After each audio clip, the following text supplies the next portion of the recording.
Greetings, everyone. This is Greg Walker, better known as Brother G, the originator of the African Legends historical adventure genre.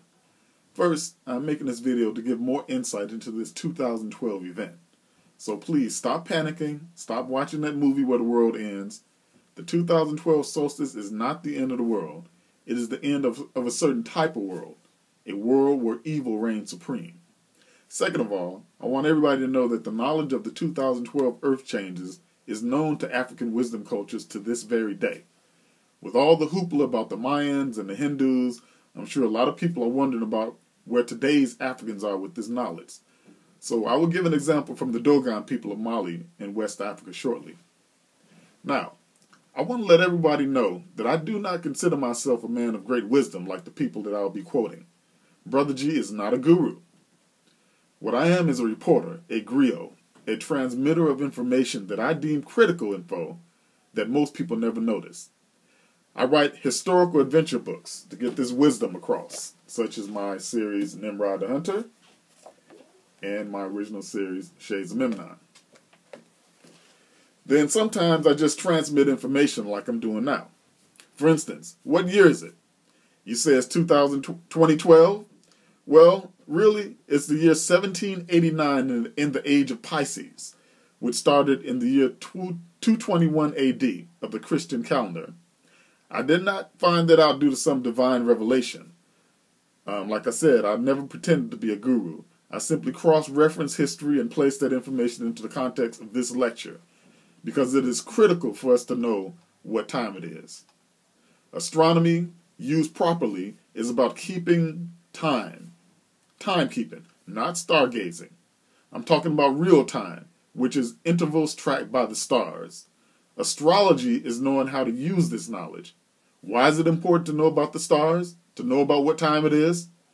So you will know what type of energy is hitting you and when. Ron Neframen, author of the esteemed book series Memnon, breaks down the fact that it is energy from the stars more than anything else that determines the fate of uncultivated people. According to Ron Neframen, in a lecture dated February 12th, way back in 1982, he says, quote, "There's an ancient knowledge that the stars send out vibrations, radiations that affect your consciousness." He explains further. RCA was a famous electronics company that shut down in about 1986. RCA experimented and discovered that radioactive waves, radio waves, radiation comes from the stars.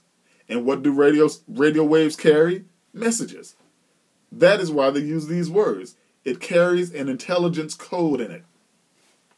According to the wisdom traditions of those who tracked the stars and created the first calendars, the Cometians, Egyptians, the Hindus, the Mayans, and others, we are about to experience a time starting this December 21st when the message from the stars will change from sending out low or evil vibrations to a message of truth, hope, peace, and love. That's right. It is the stars that are most responsible for the behavior of the masses of people. Not taking anything away from free will or the moral teachings of religion, but you can stand next to a strong source of radiation and it can change your behavior through affecting your mind no matter what you believe in. They're finding out now that keeping a cell phone next to your head can activate sections of your brain without you even knowing about it. How many people have gone crazy due to cell phone radiation? We don't know. Our scientists are just now studying it. But ancient spiritual scientists studied the effects of the stars on human beings for thousands of years. They knew exactly what they were doing when they would predict how the stars would affect an individual, a nation, or the world. The Hindus called the age we have been living in the Kali Yuga. Mayans called it the fourth sun, and the Kemetic people called it the age of Set, or the devil. It's a time when a system of stars beam down messages of low vibrations. So our ancestors deemed it the right time to send down knowledge to purify ourselves from the effects of these negative stars. In order to uplift ourselves to a higher spiritual nature, a mechanism and a symbolism was introduced called the Tree of Life.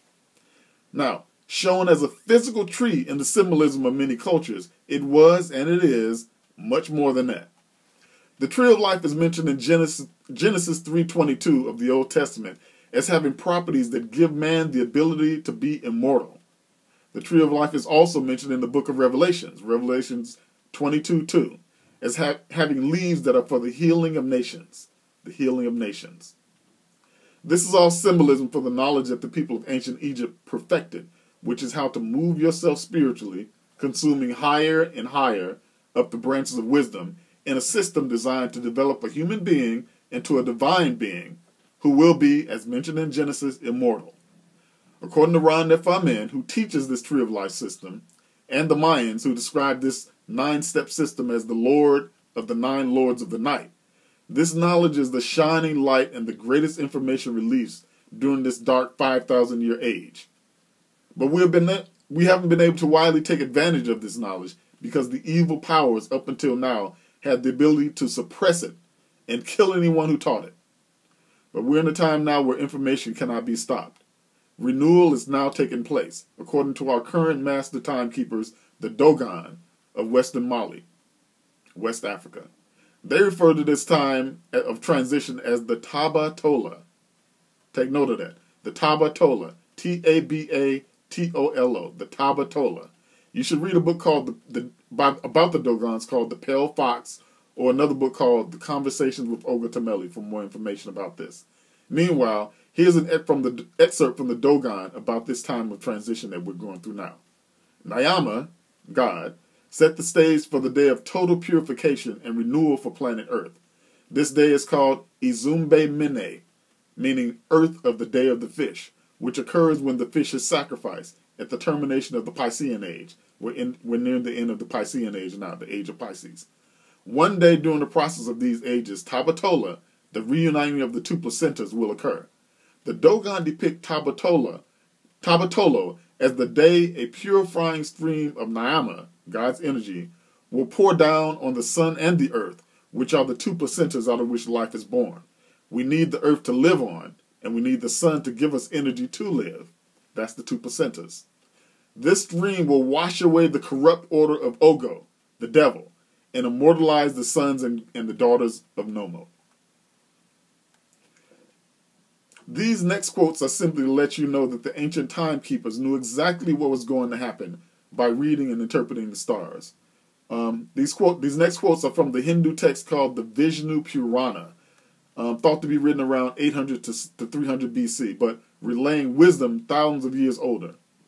It talks about the age we're leaving, this solstice, the Kali Yuga, or the age of Set, or as the Dogon say, the age of Ogo.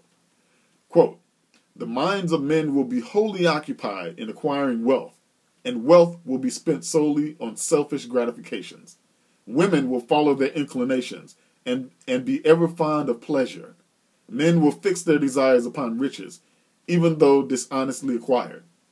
The kings of Kali Yuga will be addicted to corruption and will seize the property of their subjects. Then property and wealth alone will confer rank. Falsehood will be the only means of success. Corruption will be the universal means of subsistence. Princes, instead of protecting, will plunder their subjects, and under the pretext of levying customs, will rob merchants of their property. In the Kali age, everyone who has cars and elephants and steeds will be a Raja, a king. Everyone who is feeble will be a slave. Now, substitute that elephant and that horse cart with a Lexus with spinning rims. Think about how these days all you have to do is be rich. No matter how you get the money, you get treated with respect. Anybody who criticizes how you made the money is called a hater. But no matter. After this solstice 2012, it will be harder and harder to get away with evil, until perhaps the time of our great-grandchildren, when immoral behavior may be virtually extinct. But we don't have to wait generations to get in on this wonderful gift.